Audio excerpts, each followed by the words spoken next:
Hey guys, welcome back to the channel. Please comment, like, and subscribe, and press that like button.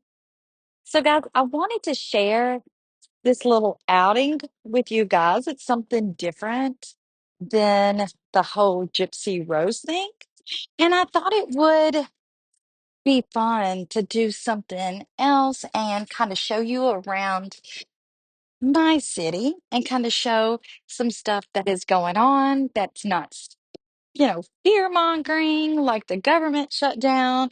It's not triggering like the Gypsy Rose stuff. It is just kind of awesome.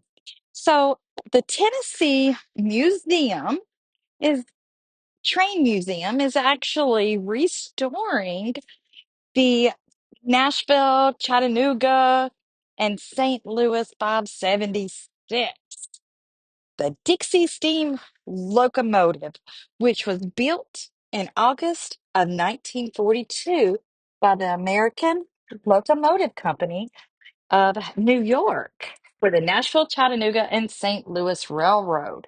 The locomotive was part of the technological advanced J3 class. Now, this was a free outing that they had at the Tennessee Railroad Museum. And I've got a few pictures. We actually got to go on the trains. We actually got to go on the caboose. There was so much that we were able to do. And with these pictures, I'm sharing all these pictures that I got while I was there, and I thought you guys would enjoy it. But I want to give you guys a little bit of the history of what this is. So during World War II, the J3s hauled heavy freight and troop trains.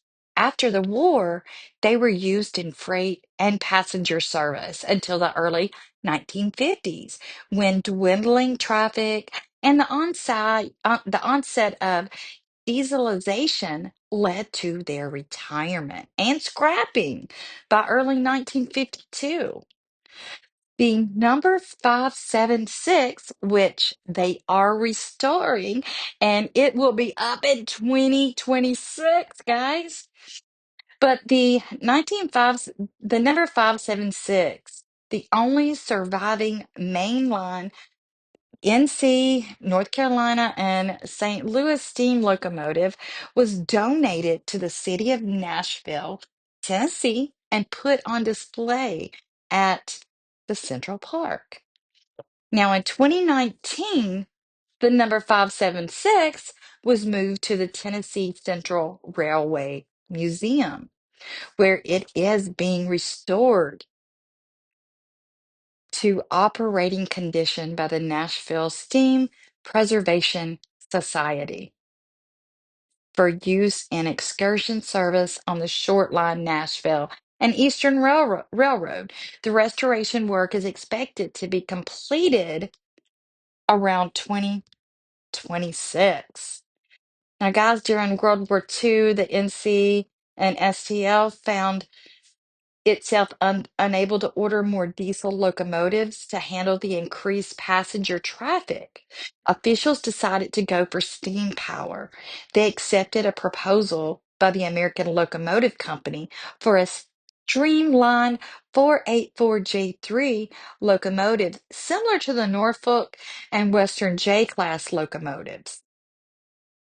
The NC and STL's superintendent of machinery, Clarence M. Darden, designed 10J3 locomotives delivered between July and August of 1942 from Alco in a non-steamline design with yellow skirting panels, a bullet nose cone, box pop drivers, and a large semi Vanderbilt tender holding 16 tons. That's 16,000 kilograms of coal and 15,000 US gallons of water. Although other railroads called their 484s the Northerns, The J3s were nicknamed Dixies. They each consumed 4 short tons, 8,000 pounds of coal, and 7,000 US gallons of water per hour. The NC and STL locomotive crews nicknamed the J3s as the Yellow Jackets after their yellow skirting. In 1943, Alco built 10 more J3s. That's the number 580 through 589. Wartime restrictions prevented the yellow skirting, so their running board edges were painted yellow, and these locomotives were dubbed stripes. In 1947, the skirting was removed from the 1942 J3 locomotives for easier maintenance, and the bullet nose cones were removed on all of the J3s. So, guys, this thing has just got lots and lots of history. And when you go through this museum, there's so many people here that actually volunteer their time and they actually tell the stories. They tell you all about the cars. They actually tell you what each part actually does on these trains. And it was so great to see these children. They were coming on board. They were actually honking the horn. They were ringing the old bell. It was a sight to see. Just so many exciting people to see a piece of history. When in the world do we get to see a history like this? I mean, just think about it, guys. Before the interstates, before any of that, this is how you would get around the country. And to me, I think it would be awesome to be able to see the country by riding on a railway. Just think of everything that you could see. Initially, these trains, they initially ran only between Nashville and Chattanooga, Tennessee, because at 100 feet long, they could not fit on the 90-foot turntables in Atlanta, Georgia, until 110-foot ones were installed. So, guys, this is just awesome. If you ever have a chance to come to Nashville, please come and support this place. I love each and every one of you guys, and I will see you in the next video. Bye, guys.